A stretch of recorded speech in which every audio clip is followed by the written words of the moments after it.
Boa noite a todos. Aqueles que estão aqui pela primeira vez, sintam-se bem-vindos. E aqueles que não estão pela primeira vez, sintam-se bem-vindos também. Hoje nós vamos ler sobre igualdade perante o túmulo. E João vai ficar com o tema a salvação dos ricos. É a pergunta 823 e a 824. Na 823, Kardec pergunta: de onde nasce o desejo que o homem sente de perpetuar sua memória por meio de monumentos fúnebres? Quem já foi nesses cemitérios mais antigos, a gente vê, né, que tem verdadeiras obras de arte ali, tanto de estátuas como dos túmulos em si. Aí a resposta da espiritualidade foi: último ato de orgulho. Aí a Kardec desdobra essa pergunta em outra, que é a letra A. Mas a suntuosidade, ou seja, o luxo, dos monumentos fúnebres não é antes devida, as mais das vezes, aos parentes do defunto que lhe querem honrar a memória do que é o próprio defunto? Porque quem encomenda geralmente são os parentes, né? Não é quem morreu, a não ser que o sujeito faça previamente. Aí a resposta da espiritualidade foi: orgulho dos parentes, desejosos de se glorificarem a si mesmos. Sim, nem sempre é pelo morto que se fazem todas essas demonstrações. Elas são feitas por amor próprio e para o mundo, uma forma de se exibir, né? Bem como por ostentação de riqueza. Supões porventura que a lembrança de um ser querido dure menos no coração do pobre, que não lhe pode colocar sobre o túmulo senão uma singela flor? Supões que o mármore salva do esquecimento aquele que na terra foi inútil? É uma resposta que não precisa, né, sem comentários, ela é bem direta. E a 824, ele pergunta: reprovais então, de modo absoluto, a pompa dos funerais, ou seja, o luxo que se tem nos funerais? A espiritualidade reprova de forma total. Aí eles respondem: não, quando se tem em vista honrar a memória de um homem de bem. É justo e de bom exemplo. Quer dizer que o que é meritório de reprovação não é a pompa em si, é o porquê que se faz daquele jeito. Se você faz em respeito à pessoa, ou porque você amava, ou porque você quer honrar, porque foi uma pessoa muito digna, um exemplo a vida toda, é uma coisa. Agora, se você faz porque você quer, como ele diz, né, a ostentação do amor próprio e da riqueza, ou seja, o que te move? O que te faz fazer aquela demonstração, aquela dedicação? É o afeto, é o respeito, é o reconhecimento, é a retribuição? Ou é o orgulho, a vaidade, o amor próprio? Daí Kardec, ele desdobra um pequeno parágrafo aqui, que ele disserta: o túmulo é o ponto de reunião de todos os homens. Aí terminam inelutavelmente todas as distinções humanas. Ou seja, no túmulo se acabam todos os diplomas, todas as medalhas, todas as honrarias humanas. Em vão tenta o rico perpetuar sua memória, mandando erigir faustuosos monumentos. O tempo os destruirá, como lhe consumirá o corpo. Assim o quer a natureza. Menos perecível do que o seu túmulo será a lembrança de suas ações boas e más. Quer dizer, o que quer que a gente faça, de bom ou de ruim, vai ficar. O túmulo, o tempo vai consumir, as pessoas vão se esquecer da gente, mas as nossas boas ações, elas vão reverberar ao infinito, como se a gente jogasse uma pedra num lago. Aquelas ondas que se formam são as nossas boas ações. A pompa dos funerais não o limpará das suas torpezas. Aquele indivíduo que passou a vida toda disseminando a dor, a angústia, o sofrimento, vilipendiando as pessoas, agredindo, quando morto, não adianta mandar fazer os funerais extremamente pomposos e aqueles túmulos extremamente caros, porque, como ele diz, a pompa dos funerais não o limpará das suas torpezas, nem o fará subir um degrau que seja na hierarquia espiritual. Quer dizer, a gente é o que a gente faz ao nosso próximo, as nossas boas e as nossas más atitudes. E lembrando que, como o pensamento também é uma energia que a gente lança, quando você pensa, você lançou aquela ideia. Então você está construindo. Então pensamentos, sentimentos e atitudes são construções. Aí depende de nós, que tipo de construção nós queremos para nós e para os outros. Construções boas edificações, ou não importa. É nisso que a gente tem que pensar. Bem, gente, vamos fazer a nossa prece inicial. Vamos fechar os nossos olhos, elevar o nosso pensamento ao alto. Pedir a Deus que sempre seja nosso amparo, nosso guia, que a espiritualidade maior possa nos orientar e que nós sejamos sempre permeáveis às influências dos bons espíritos e que sejamos sempre velados, vedados às sugestões dos espíritos que ainda não acordaram para a verdadeira vida.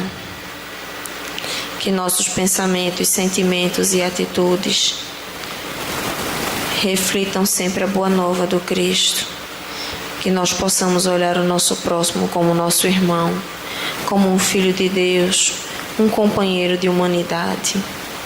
Que assim seja. Boa noite a todos.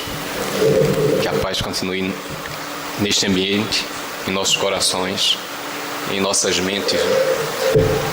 Foi-me proposta na palestra para hoje o tema que está no capítulo 16 do Evangelho segundo o Espiritismo. Ele vem no tema desse capítulo, que é não se pode servir a Deus e a Mamon. Aí a primeira parte, o capítulo primeiro, é salvação dos ricos. Antes de esse capítulo, ele no seu conjunto, no todo, ele nos traz muitos ensinamentos, que à luz da doutrina espírita passam a ser muito mais, digamos assim, claros, vivos, e atuais. Para ter essa condição aprimorada do entendimento, da reflexão sobre esses ensinamentos, eu procurei, lendo aqui uma outra obra, que é um resumo, mas também para aqueles que ainda não tiveram contato e querem ter de uma forma mais clara, sintética, a doutrina espírita para o seu entendimento, é uma obra de Allan Kardec, o Espiritismo, na sua expressão mais simples, Então essa obra, também na parte primeira, o Espiritismo na sua expressão mais simples, ele já nos traz aqui um pouco desse histórico de como surgiu a doutrina espírita, Na observação, alguns já, eu imagino aqui, conheçam um pouco como é que surgiu o interesse de Allan Kardec no contexto da doutrina, de codificar, de ser um instrumento dentro desse desígnio, de nos trazer aí essa doutrina, essa obra. E ele diz aqui, quando ele se encaminha, as instruções dadas pelos espíritos de ordem elevada, é bom frisar aqui, espíritos de ordem elevada são os espíritos que assessoraram Kardec, que trouxeram a doutrina espírita para que Kardec, ali ele fosse, como se diz, o codificador, ele tivesse a condição de reunir e dar um entendimento e até a compreensão, como pesquisador, como cientista, como missionário para essa para essa obra, né, ela ser concebida aqui no nosso contexto de plano material, né? Então ele diz assim: as instruções dadas pelos espíritos de ordem elevada sobre todos os assuntos que interessam a humanidade, as respostas que deram às questões que lhe foram propostas, recolhidas e coordenadas cuidadosamente, constituem toda uma ciência, toda uma doutrina moral e filosófica sobre o nome de Espiritismo. Aí ele sintetiza: o Espiritismo é, pois, a doutrina fundada na existência, nas manifestações e nos ensinos dos Espíritos. Essa doutrina se acha exposta de modo completo em O Livro dos Espíritos, quanto à parte filosófica, e em O Livro dos Médiuns, quanto à parte prática e experimental. Pela análise que a seguir faremos dessas obras, pode-se julgar a variedade, a extensão e a importância das matérias que elas encerram, né? Que elas nos trazem. Então ele já começa, não é, a nos permitir, num primeiro contato, ter uma visão da origem do que ela se destina, como foi concebida. Dando continuidade, eu destaco aqui, nessa continuidade, ele diz: com efeito, ele nos traz com efeito, essa é a análise de Kardec, com efeito, o Espiritismo se funda na existência dos espíritos. Aí ele diz: mas, não sendo os espíritos senão a alma dos homens, desde que há homens, há espíritos. O Espiritismo nem os descobriu. Não foi o Espiritismo nem os descobriu, nem os inventou. Então a doutrina espírita, ela não descobriu os espíritos, nem inventou os espíritos. Por quê? Desde que existe homem, e os espíritos são as almas dos homens, quando desencarnam, né? E todos nós, na nossa compreensão, se não somos materialistas, temos que ter uma percepção, ou um entendimento, ou uma crença de que temos uma alma. E essa alma é o espírito, nessa definição que a doutrina nos traz. E então, é quando a gente compreende nesse resumo, né? Quem pensa, quem sente, quem raciocina, é a matéria? É a carne? Não. É a alma. E a alma, quando deixa o corpo, é o espírito. Ele continua com a individualidade, continua com as suas, né, seus raciocínios, suas lembranças, né, dentro dessa condição. Então ele aqui, quando ele vai se encaminhando, ele diz assim, ó: se as almas ou espíritos podem manifestar-se aos vivos, os vivos que ele diz aqui é na concepção de encarnados no corpo, no mundo material, ele diz, é que isso está na natureza, e assim, desde todos os tempos, eles o puderam fazer. Então, o que a gente identifica nas manifestações espíritas, na comunicabilidade, ela já vem, como ele vai expor aqui, de forma fragmentada em toda a história da humanidade que se percebe. Os relatos, não importa qual tenha sido a crença ou estudo, né, de qual filosofia, desde os tempos mais remotos, né?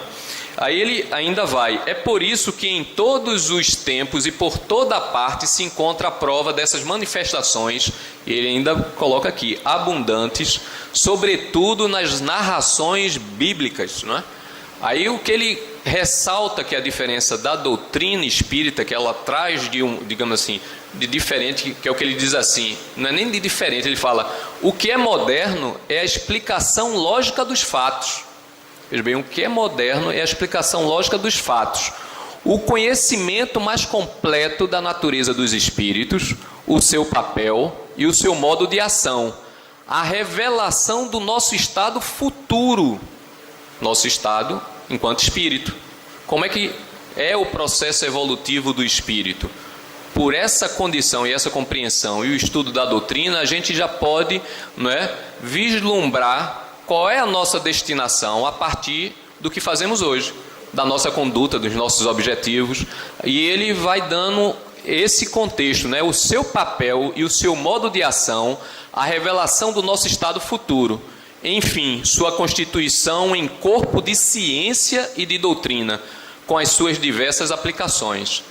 Quando a gente se apercebe dessa, né, expressão que a doutrina nos faz conhecer, né, a respeito da fé inabalável, quando ele diz que é aquela que encara a razão em todas as épocas da humanidade, quer dizer que Kardec, como pesquisador, como cientista, dentro da racionalidade, é o que ele traz exatamente de condição moderna, que permitiu, na observação, com o lado de ciência, científico, não é, perceber, catalogar, não é, descrever todas essas condições de fenômenos, não é, e compreensão que a gente pode ter o acesso, todo mundo pode ter, através da doutrina espírita. Aí ele vai discorrendo sobre isso, né? Ele diz: a própria doutrina que os espíritos hoje ensinam, nada tem de novo nesse tocante, né? Encontramos-la fragmentada na maioria dos filósofos da Índia, do Egito e da Grécia, e ela está toda inteira nos ensinos de Jesus, nos ensinos do Cristo. Aí ele faz essa, né, uma espécie de provocação, né? Que vem fazer então o Espiritismo, se já tinha, não é, toda essa essa verdade já colocada na história da humanidade, né? Ele diz assim, ó, ele vem confirmar, mediante novos testemunhos, demonstrar por fatos verdades desconhecidas ou mal compreendidas, restabelecer o verdadeiro sentido das que foram mal interpretadas. Aí ele coloca: é verdade que o Espiritismo nada ensina de novo, mas não será alguma coisa o provar ele de maneira patente e recusável a existência da alma, sua sobrevivência ao corpo, sua individualidade após a morte, sua imortalidade, as penas e recompensas futuras? É o que ele nos traz todo esse contexto de forma racional, lógica, né? Aí a gente começa a se indagar algumas expressões e encontra mais força nessa determinação de fé inabalável através da razão, quando a gente se lembra, quando Jesus diz: conhecereis a verdade e a verdade vos libertará. Porque efetivamente, através do conhecimento, da compreensão, da lógica, nós ganhamos uma nova força, digamos assim, que é, digamos assim, uma condição nova para que a gente verdadeiramente consiga superar muitas vezes aqueles condicionamentos que nos prendem ainda a questão da materialidade, o apego às coisas do mundo, que muitas vezes nos retém em dor, em sofrimento, em atraso, nesses ditos, não é, mal entendidos, não é? A doutrina nos demonstra isso de forma clara, né?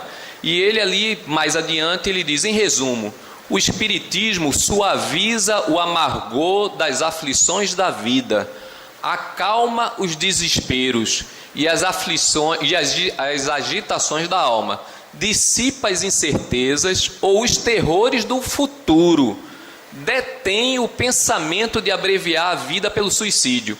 Porque se em algum momento nós, com conhecimento espírita, tivermos a intenção, por mais difícil, e é natural, não é nada que, não é, quem muitas vezes aqui, eu já passei por isso, né, não sente às vezes o desânimo, o desespero, não é, a situação difícil. Eu me adentrei na casa espírita, essa foi a condição que me trouxe aqui, não foi a curiosidade, gostaria que tivesse sido, não é? Mas para mim foi quase que uma imposição, foi o desespero, foi a dor. E eu vim compreender o que se passava ao meu redor quando eu vim ter contato com a doutrina. E isso é o que lhe dá uma explicação, principalmente dentro da minha condição. Tenho um conceito de religião já há um bom tempo, né? Tinha dentro da família a formação, que é o que ele coloca aqui, que vem, né, de diversas formas, né? Mas às vezes as pessoas, pela racionalidade, não enxergam algo lógico, muitas vezes, numa interpretação, e você não sente credibilidade, né? Você se afasta um pouco. E eu, dentro da minha formação na área de exatas, né, eu não me atinha muito a essa questão, não é, filosófica ou... E de repente, quando você se pega dentro de algo que racionalmente você diz, era um conceito, né, que as pessoas, quando às vezes colocam dentro da conduta da psiquiatria, né, o pessoal colocava assim, um dos quadros quando se diz da esquizofrenia, né? Que é um dos indicadores. É quando diz assim, ó, quando você vê algo que ninguém vê, ou quando você escuta, ouve algo que ninguém escuta, é um primeiro sinal que você teria uma perturbação mental. Esse é o quadro dentro do prisma material, não é? E isso muitas vezes nos abala. Eu cheguei a ouvir vozes, né?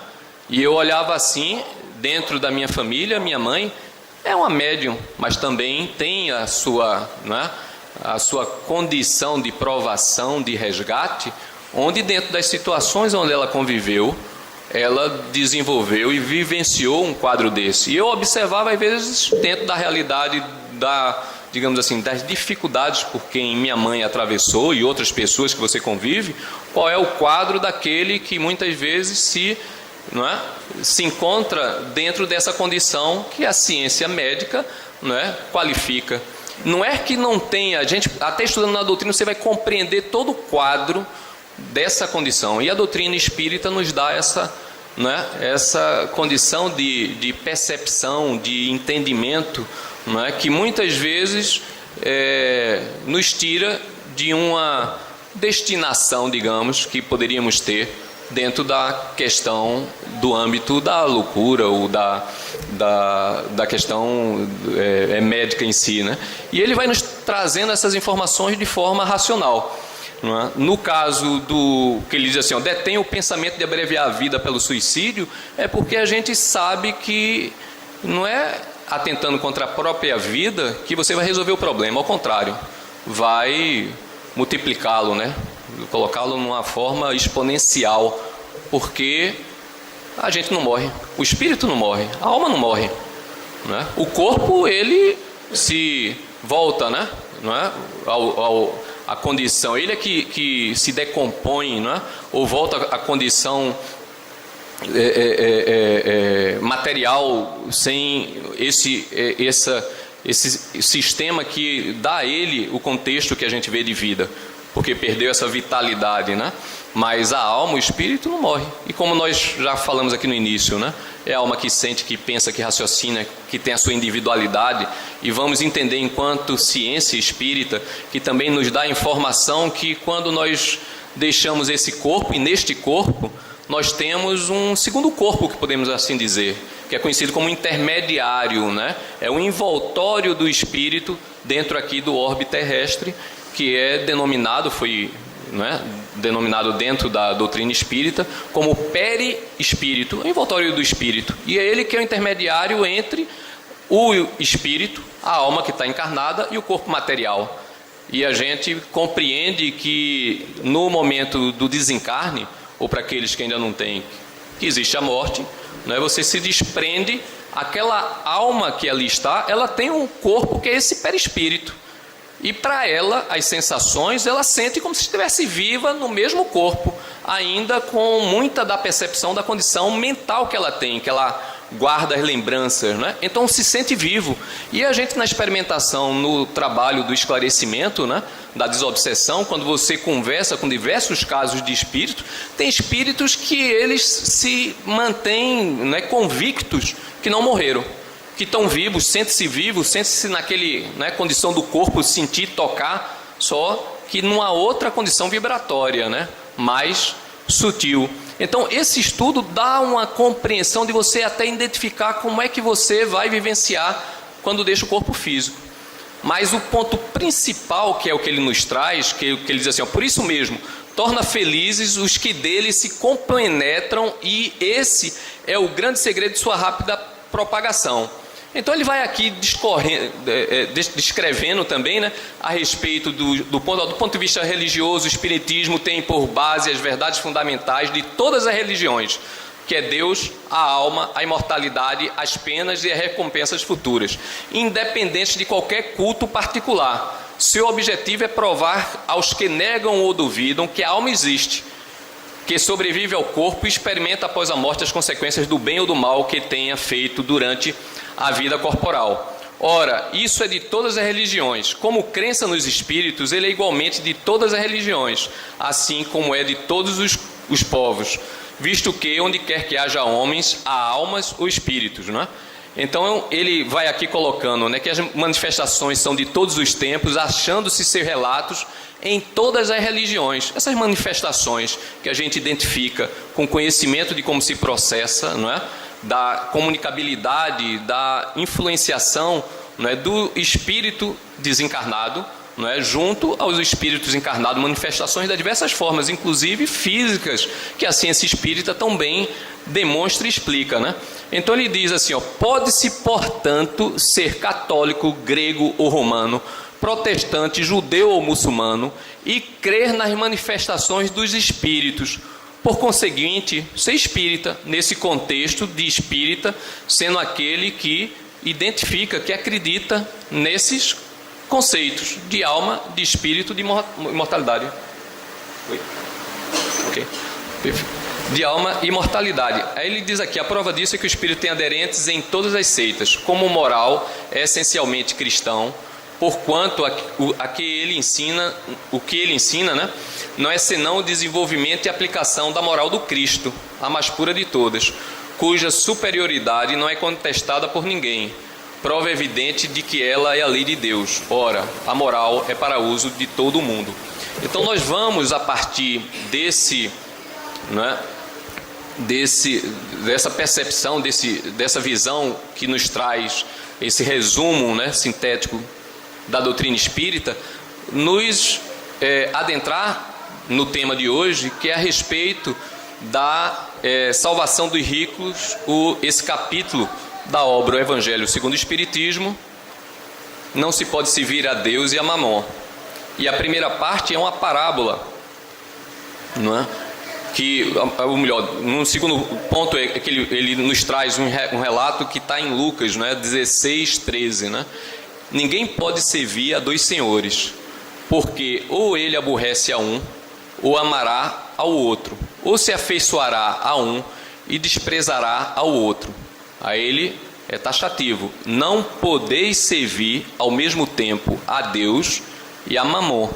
Isso está em Lucas 16:13, não é? Continuando, ele diz: então um jovem, isso em Lucas 18:18, Mateus 19:16 estão esses relatos. Ele também tem essa passagem que é: então um jovem se aproximou de Jesus e disse: bom mestre, o que é preciso fazer para alcançar a vida eterna? Deus lhe respondeu: por que me chamais de bom? Só Deus é bom. Se quereis entrar na vida, guardai os mandamentos.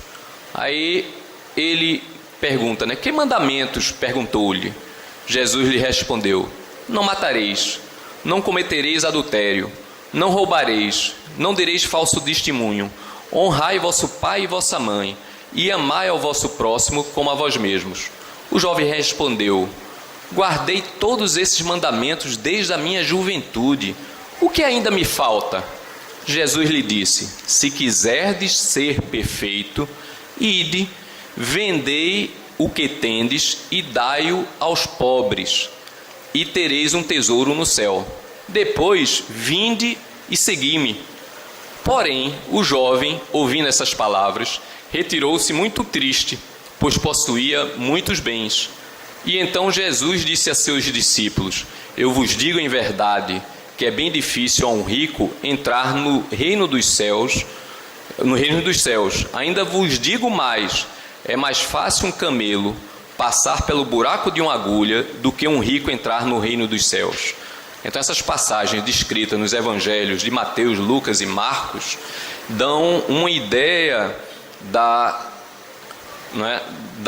dificuldade, e a doutrina ela vem de forma racional, lógica, demonstrar isso, dizer que é o que mais nos retém ainda, e retém a essa condição, não é, que temos ainda de espíritos nessa vibração terra-terra, que é denominado o apego às coisas do mundo, não é?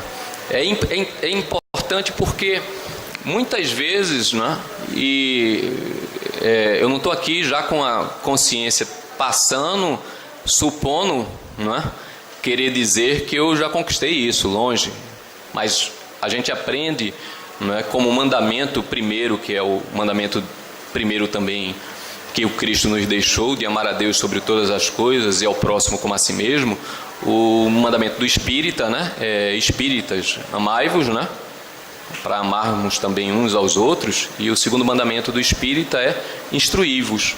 É exatamente esse trabalho de reflexão, de raciocínio e de colocar isso em prática dentro dessa observação, que vai aos poucos nos dando a condição, a força de vontade, né, de termos essa conquista do desapego às coisas materiais.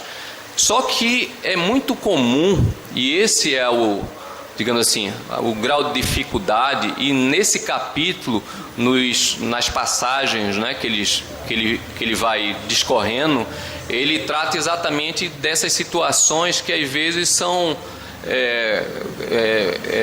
extremas, né? Às vezes nós achamos que, ora, ali nessa passagem, Jesus está recomendando você se livrar dos bens materiais, das riquezas, né? E doar tudo aos pobres. Se você for por esse lado, muitas vezes a gente cai numa outra, né, falta. Mais adiante nesse capítulo ele fala da parábola dos talentos, por exemplo, onde diz que um rei, né, que é o que está colocado aqui, até frisando um pouco essa passagem, mais adiante, que ele coloca aqui,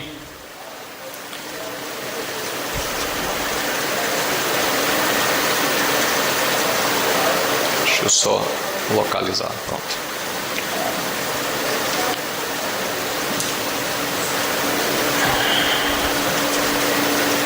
Que é a parábola dos talentos, né? Ele diz assim: o Senhor age como homem que, tendo que fazer uma longa viagem para fora do seu país, chamou seus servidores e lhes entregou os seus bens. E tendo dado 5 talentos a um, 2 a outro e 1 a outro, segundo a capacidade diferente de cada um, logo partiu. Aquele, pois, que havia recebido 5 talentos, foi-se embora, negociou esse dinheiro, ganhou outros 5, né? Aquele que tenha recebido 2, ganhou da mesma forma. Mas aquele que havia recebido apenas 1, o que é que ele fez? Ele enterrou o talento, né? Essa é uma passagem que está nos evangelhos também, uma parábola. E ele, nessa parábola, ele mostra também a responsabilidade, de acordo com a capacidade de cada um, de multiplicar, de fazer com que a gente, através das nossas, né, condições, daquilo que nos é dado, a gente faça bom uso e multiplique. Muitas vezes a gente falha porque não faz bom uso dos bens que nos foi dado como usufruto, né? E é esse o grande desafio, né, para nós, quando a gente começa a ter esse entendimento da doutrina. É através de um outro ensinamento de grande importância que nos é colocado, quando a doutrina nos mostra que o que tem um grande valor para Deus, né, é a intenção. É a intenção, né? O que nessa primeira passagem a respeito do jovem, né, que quando Jesus disse que para ele ter exatamente a conquista dessa condição, ele doasse, vendesse os bens e doasse, e como ele tinha muitas posses, ele retirou-se, quer dizer, ele não foi seguir Jesus, não é? É porque Jesus, ele tem a condição, não é, de saber o grau de dificuldade que às vezes nós temos para nos desapegar dessas questões materiais. E isso se viu, e está nos registros, não é, que a gente vê nos evangelhos, porque nos chega até hoje e está aqui nessa obra, que isso se viu de exemplificação a respeito da necessidade do desapego, mas não nessa interpretação muitas vezes, que às vezes nos tomamos de achar que a caridade é se despender dos recursos que nós temos. É claro que são recursos que se vão produzir o bem, e naquela época era mais, digamos assim, compreensível, porque existia muito mais dificuldade, não é? Mas principalmente hoje, ponto maior é que quanto mais conhecimento você tem, mais capacidade você tenha, mais condição de multiplicar isso você deveria buscar. No sentido de multiplicar isso para quem? Para o próximo. Essa é a verdadeira caridade. Não é fazer tudo para o próximo. Então é esse o objetivo, é a intenção primeira que se deve ter.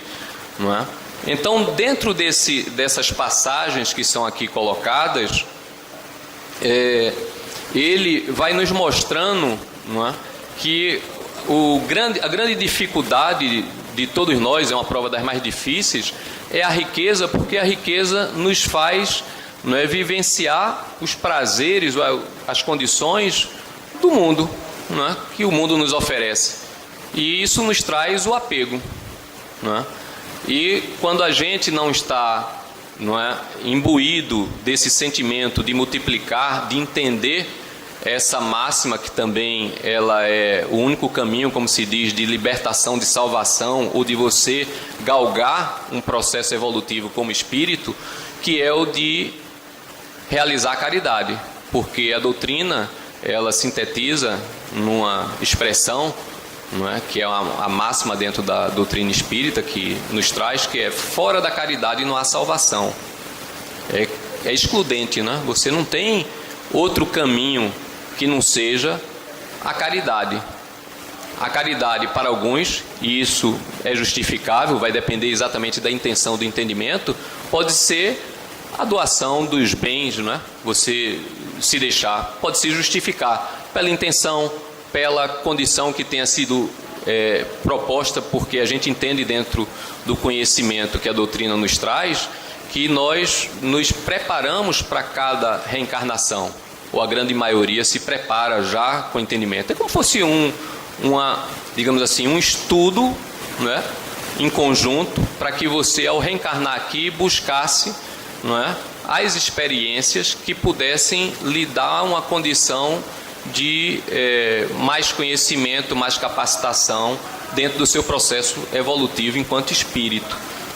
Então, muitas vezes, a diferenciação de espíritos encarnados, quando ele vai fazer uso da riqueza, né, tem outros fatores que às vezes são de compromissos, né, que podem ter ali as suas diferenciações, mas todos eles devem ser movidos, se nós nos adentrarmos dentro desse exemplo que é colocado, baseado no fazer o bem ao próximo, à sociedade, não é? A caridade nesse sentido, não para fazermos algo que nos dê um sentimento de vaidade, de orgulho, não é? De egoísmo, de importância, porque isso é contrário à caridade, né? Então, esse trabalho que cada um tem que fazer consigo, de procurar, dentro da sua intenção, da racionalidade que nos traz, saber se estamos cumprindo esse mandamento que abrange a todos nós, não importa o nosso grau de conhecimento, não é? Que é fazer ao próximo o que gostaria que lhe fosse feito. É a medida exata de como justificamos as nossas ações, ou deveríamos, não é, buscar nos guiar as ações que realizamos, as nossas escolhas, por esse sentimento. Fazer ao outro o que eu gostaria que me fosse feito, não é? Então, esse é o processo, não é, de conduta que nós podemos, não é, tomar como um parâmetro dentro do modelo que nos é ofertado na nossa caminhada. E esse acréscimo, né, de entendimento permite que possamos ir vivenciando, né, esse aprendizado. A doutrina, nesse capítulo aqui também, ele nos relata, através do entendimento que a vida continua, algo que nos dá também digamos assim, um reforço nas consequências das escolhas que nós tomamos, né?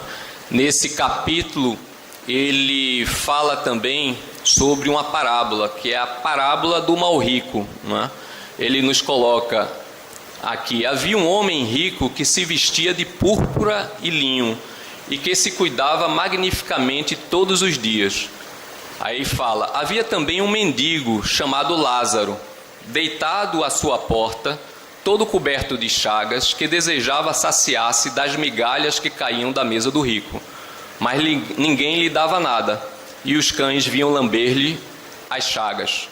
Ele dá a condição diferenciada de alguém que tinha riqueza, que recebeu naquela existência todas as condições, não é, propícias de exercer de uma condição de vida melhor, e junto dele outro espírito que encarnou numa condição de prova que a gente acha que é mais difícil, né? Que seria a prova da pobreza, da dificuldade material, né? Na nossa avaliação, a gente acha que seria muito melhor vir rico do que vir pobre, né? E a doutrina espírita nos mostra aqui que a riqueza é uma das mais difíceis provas. E nesse relato, veja, está nos evangelhos de Jesus. Jesus falou sobre essa parábola, não é? Já tem um relato dessa condição futura do espírito. E ele vai aqui e diz assim: olha, aconteceu que esse mendigo morreu, desencarnou. O espiritismo nos diz que a alma, o espírito, ele continua, não é isso? Morreu o corpo, o espírito continuou. Aí ele diz assim, ó: e foi levado pelos anjos ao seio de Abraão. Aqui, quando diz pelos anjos, na nossa compreensão, que a doutrina também explica, né? São espíritos já numa condição mais elevada, que não estão presos, não é, à condição ainda de, não é, de dificuldade, de resgate, não é, de mundo de expiação e prova. Nesse relato, são espíritos já numa condição elevada, e aí foram levados para o seio de Abraão. O rico também morreu, e ele diz assim, ó: e foi sepultado no inferno, não é? Quer dizer, a alma desse rico, que vivia bem no corpo físico, foi para uma condição de grande tormento e dificuldade. Nós vamos compreender também, aqui fazendo um parêntese sobre isso, que o Espiritismo bem explica, tem uma obra chamada Céu e Inferno, que ele mostra que isso é temporário para o espírito, o tormento. Não é o conceito de sofrimento eterno, como às vezes, que é a compreensão como nessa primeira parte aqui nós estávamos falando, né? Pega fragmentado e a doutrina ela vem explicar de forma lógica e racional. E aí torna algo que é perceptível como racional, lógico, e fundamenta até, que é a primeira pergunta do Livro dos Espíritos, que é Deus, a perfeição que a gente pode buscar entender de Deus e das suas leis, que tem que ser perfeita. Não tem erro, não tem furo. E essa lei nos dá a condição sempre de evoluirmos, de nós nos reconciliarmos, né? Tomarmos novamente uma condição de resgate das nossas faltas, né? Do processo evolutivo. Aí ele, continuando aqui, ele diz assim, ó: e quando estava nos tormentos, no caso o rico, né? Levou os olhos ao alto e viu de longe Abraão e Lázaro, não é? Em seu seio, e gritando disse essas palavras: meu pai, tende piedade de mim e envia-me Lázaro, a fim de que ele molhe a ponta de seu dedo na água para refrescar minha língua, pois sofro extremos tormentos nesta chama. Mas Abraão lhe respondeu: meu filho, lembrai-vos de que recebestes vossos bens em vida, quando estava encarnado, e que Lázaro somente recebeu males. Por isso está agora na consolação e vós nos tormentos. A lei de causa e efeito. E aí ele vai complementando, né? E além disso está firmado um grande abismo entre nós e vós, de maneira que aqueles que querem passar daqui para onde estáis não podem, como não se pode passar daí para cá. O rico lhe disse: eu vos suplico que mandeis a casa de meu pai, que estava ainda encarnado, onde tenho 5 irmãos, ele tinha 5 irmãos que ainda estavam encarnados, é o que a gente compreende pelo texto, a fim de que lhe dê testemunho para que eles também não venham para esse lugar de tormentos.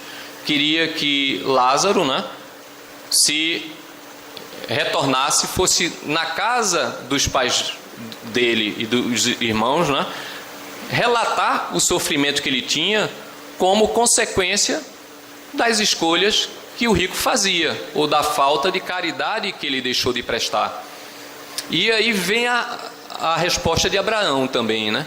Aí Abraão lhe disse, eles têm, nós temos Moisés e os profetas, que já é toda a lei, né? Os mandamentos que nos foram colocados, né? De como deveríamos proceder. Aí ele diz assim, ó, que eles os ouçam. Mas o rico respondeu, meu pai, se algum dos mortos forem encontrá-los, farão penitência. Abraão lhe respondeu, se eles não ouvem nem a Moisés, nem aos profetas, não acreditarão em mais nada, ainda que algum dos mortos ressuscite. Isso está em Lucas 16, 19 a 31. Trazendo esse tema para hoje, não é? Será que nós temos, não é, maiores ou melhores condições do que a família do rico? No contexto de conhecimento, de contato. É como com a doutrina espírita de forma lógica, racional, com uma obra como é o Céu e o Inferno e muitas outras obras que nos mostra a condição do espírito quando ele desencarna, que está sempre relacionada a que condição? A que prática? Né? A prática da caridade ou as suas escolhas, podemos dizer, que é a lei de causa e efeito. Essa outra obra que é de extrema, digamos assim, como é que eu diria? Instrução, que é o Céu e o Inferno, porque Kardec, através dos médiuns, como nós muitas vezes aqui temos a oportunidade de, no trabalho da desobsessão, de esclarecimento, se tivermos já o estudo, a compreensão, quando ouvimos, né, e tem aí alguns pontos que devem ser observados, nem sempre, né, aquele momento ali da desobsessão que nos é permitido aqui, na forma dos trabalhos que aqui são realizados, você escutar, a gente tem que sempre perceber ou estar, melhor dizendo, né, em condição ali de prece, de favorecer o entendimento, vai nos vir. Mas é uma oportunidade da compreensão do entendimento, porque você ali observa o porquê aquele espírito está agindo daquele jeito, qual é a condição dele, e normalmente você vai ter os indicadores do porquê ele se encontra naquela condição. Como no Livro dos Espíritos, isso está, digamos assim, direto, não é? As perguntas que Kardec e aqueles que ali colaboravam com ele na obra O Céu e o Inferno, onde ele faz os relatos dessas evocações e ele faz digamos assim, a divisão da condição dos espíritos, os felizes, os medianos, não é? Os espíritos sofredores, os espíritos de suicidas, onde ele faz ali, cataloga os casos das evocações daqueles espíritos que a espiritualidade, né, esses espíritos elevados, traziam para a reunião para que pudéssemos agora, quer dizer, já desde da divulgação da obra, você ter esse conhecimento. É uma informação a mais que cabe dentro da nossa racionalidade, dentro do estudo, você trazer isso para seu momento atual, hoje, né? O entendimento, para que a gente possa muitas vezes corrigir, adequar, melhorar a nossa condição de escolha, né?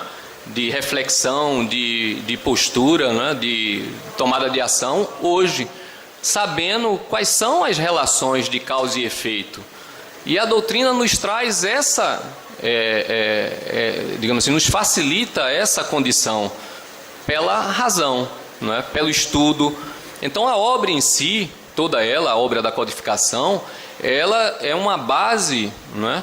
Que nos possibilita essa condição de, pelo estudo, pelo entendimento, nos dá uma capacidade maior de, não é, tomada de decisão, tomada de escolha, de atitude, pautada, não é, dentro de uma racionalidade onde a gente mais adiante poderá estar evitando, às vezes, aprendizados que vão chegar de uma forma ou outra, mas não na forma da dor, do sofrimento, né? Que quando estudamos a doutrina, diferente do que se imagina, aí a gente passa a perceber isso, né? Tem, quando você estuda no livro dos Espíritos, né, a lei, por exemplo, de destruição, né, e vê sobre a dor e o sofrimento, não é algo verdadeiramente maléfico. A gente vê como um mal, né, como algo que ninguém quer vivenciar ou atravessar, mas quando você entende um dos pontos que foram colocados aqui, que a gente já transcreveu aqui da doutrina, sobre a imortalidade da alma, quer dizer, todos nós aqui, né, espíritos, somos eternos. Eternos, não tem a cessação.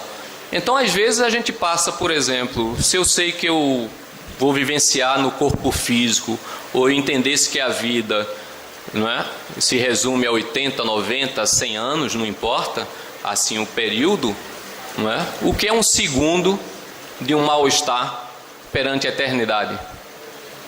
Como é que a gente enxerga um momento, às vezes, de dificuldade que é extremamente passageiro?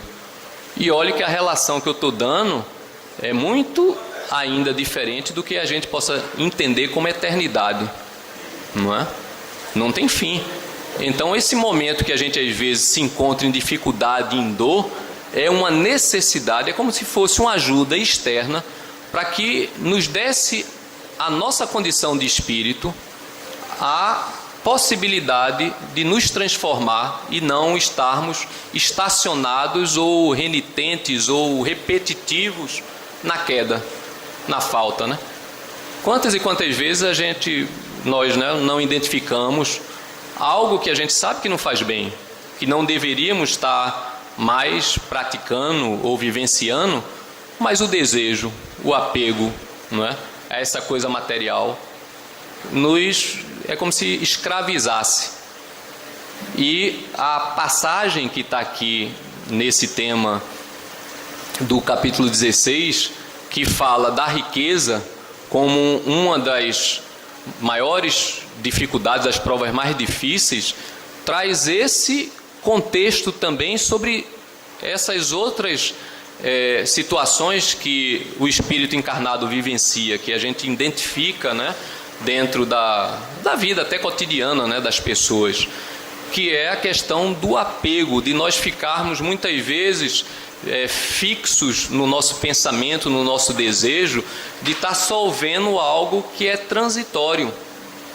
E a doutrina mostra que essa vinculação, ela passa a ser cada vez mais, né, forte com os espíritos que estão também nesse mesmo desejo.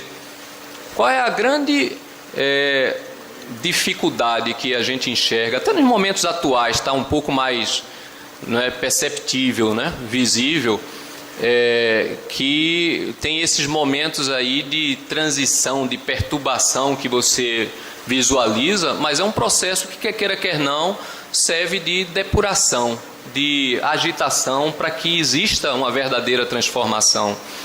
E a doutrina espírita, quando você sabe que os espíritos, né, os espíritos, conforme Kardec coloca essa pergunta para esses espíritos superiores, que ele, no entendimento, ele vai e coloca essa questão, né, que é: os espíritos nos influenciam, nós que estamos aqui encarnados no corpo físico, né?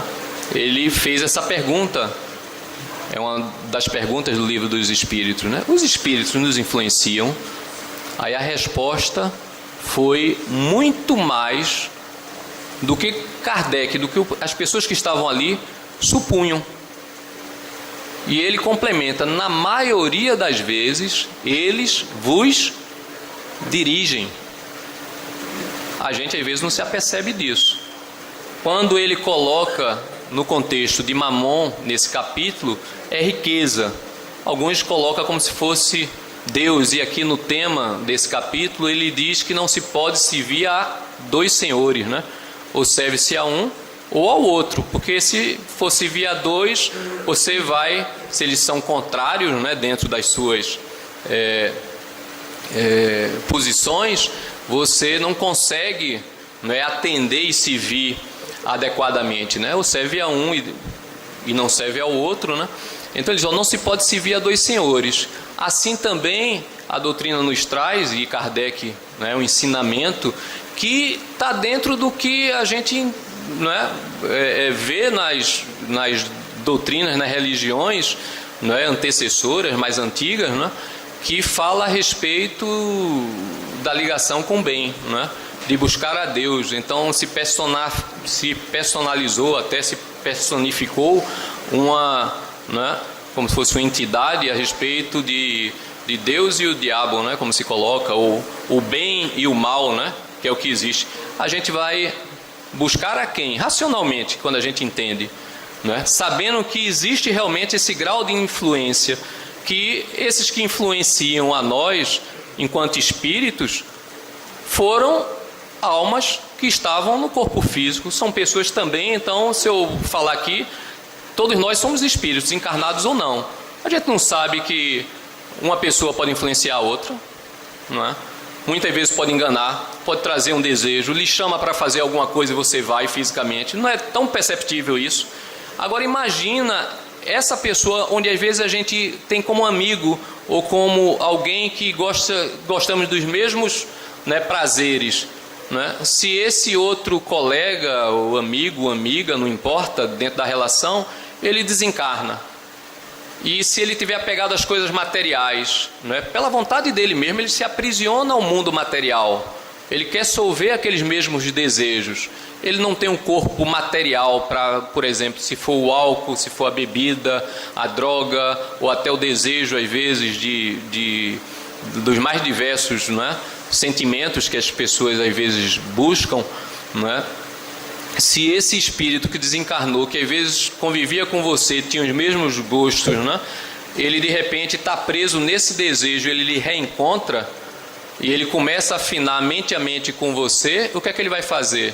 Ele vai buscar estimular, é como se fosse, ao invés de um, passam a ser dois. Na obra Sexo e Obsessão, ou é Sexo e Destino, né? Sexo e Destino, Sexo e Obsessão de Valdo. E em Sexo e Destino tem esse caso bem interessante que mostra o pai de família. Eu já trouxe uma vez essa passagem que mostra o pai de família na casa, né, que era o encarnado.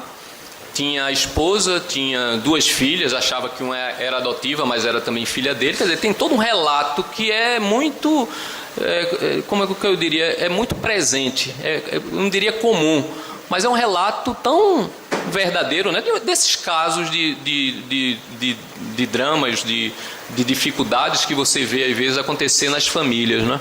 E André Luiz, ele faz esse relato, que ele enquanto espírito está ali observando, vai na casa desse senhor, né, que era o homem da família, né, dentro da condição encarnada, e tinha um espírito que residia ali, amigo dele, mas que se achava também o dono no lado espiritual da casa, do convívio, né? E ele convidava outros espíritos, mais um espírito muitas vezes num dia, porque combinava lá e disse, olha, hoje é dia de tomar um uísque, né? E quando esse encarnado chegava, trabalhava num banco, era um gerente de banco, né, funcionário de banco, ele chegava e se passou no Rio, no relato dessa obra, na década de 50, André Luiz, como espírito, observava lá que esse senhor chegava em casa, quando ele ia sentar para ler o jornal que não tinha lido, né, não estava pensando em beber, mas ele tinha fácil acesso a uma garrafa de uísque, né, um estante, uma garrafa de uísque, lá um copo, e ele não estava pensando em beber, mas chega esse espírito que convivia com ele na casa, convidou um amigo, né? E ele já no cotidiano chegou junto dele com o pensamento, quero beber, né? Num primeiro momento ele leu o jornal, não captou aquilo, Aí André Luiz até relata, né? Ele percebendo que esse espírito volta junto, né? Mexe aqui como se coçasse o gorgomilo, que desse aquela secura, né? E vai de novo com o pensamento, com aquele magnetismo, quero beber, quero beber. Aí isso traz a percepção, a secura, o estímulo para o encarnado que está ali no convívio dele, de se lembrar da garrafa de uísque, né? Vê do lado, aí ele diz, pô, eu vou ler o jornal, não, vou tomar uma dose. Aí ele se levanta da cadeira que já tinha se acomodado, não ia beber. O espírito chegou junto nesse contexto, com um convidado lá do lado dele já. Aí ele vai no estímulo e a passagem relatada ali na transcrição, né, de Chico Xavier, né, desse relato de André Luiz, da observação dessa obra, Sexo e Destino, ele faz ali o relato, de uma, digamos assim, você quase que vivencia o processo, né?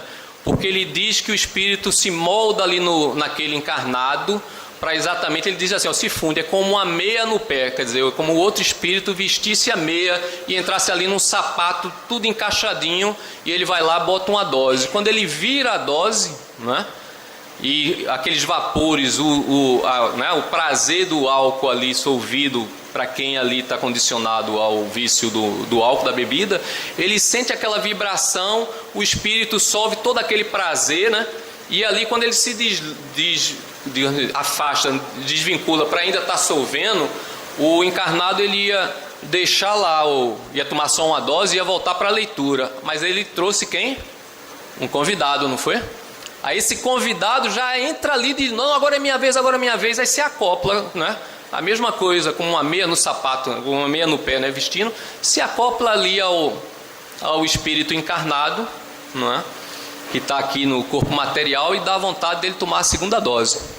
Aí ele toma a segunda dose, aí André Luiz até relata no livro, veja que interessante, 2 doses para 3. Bebeu o encarnado e mais 2 espíritos. Imagina as condições de cada um, quando muitas vezes a gente sabe nessa relação terra-terra que tem muito mais espírito desencarnado do que encarnado. Se eles estão ligados à questão material, para solver esses prazeres do apego às coisas materiais, eles sentem essa vivificação muito mais forte quando está obsediando. Então você tem ainda mais essa influenciação, né, junto da gente. Imagine quando é uma influenciação daquele espírito que nos conhece, sintoniza e quer que a gente caia, que faça isso intencionalmente para uma queda, como se fosse um espírito ignorante, ainda envolto em fazer o mal. Tem uma pergunta de Kardec, quando você começa a entender isso, poxa, se existem homens bons e homens maus, e a vida continua do outro lado, esses espíritos continuam aqui no terra-terra, como é que eles conseguem afetar, influenciar? Aí Kardec faz essa pergunta ao espírito de verdade, ao conjunto de espíritos ali que assistiram, que trouxeram a doutrina no Livro dos Espíritos, e faz esse relato, né? Como fazer, né, para afastar os maus espíritos. Aí a resposta de Kardec foi, dos espíritos foi, atrai os bons.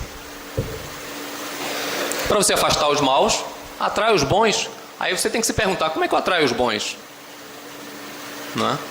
Se torne útil. Vamos fazer o bem, vamos buscar aperfeiçoar, porque o espírito que é bom, que é missionário, ele também vai trazer um processo de melhoria.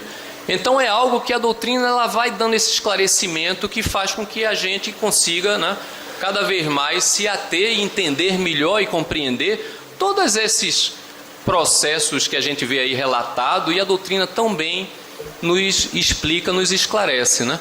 Continua sendo em todos nós, né, em cada um de nós, a responsabilidade dessa conduta, né? Possamos, né, então, no nosso dia a dia, seguir, né, e buscar a prática dos mandamentos que é dado a todos nós espíritas, né, que é o primeiro mandamento, amai-vos uns aos outros, e o segundo, instruí-vos, né? Busquemos através do estudo, né, da leitura sadia, buscarmos esses esclarecimentos. Passo a palavra à nossa irmã para ela finalizar com a prece. Também? Ok.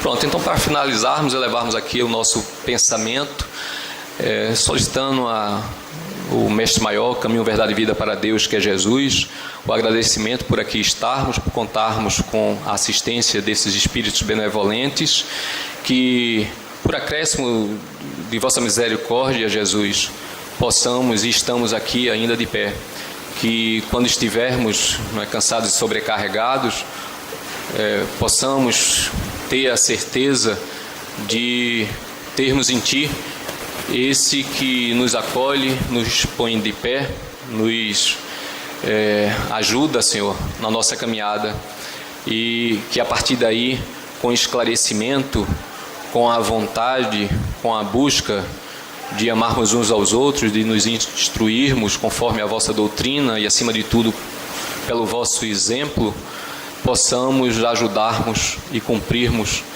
a vossa vontade, que também seja a nossa vontade. Assim sendo, nesse ambiente de paz e harmonia, agradecendo ao mentor desta casa, Manuel Quintão, e toda a sua equipe, damos por finalizada a primeira etapa dos trabalhos da noite de hoje.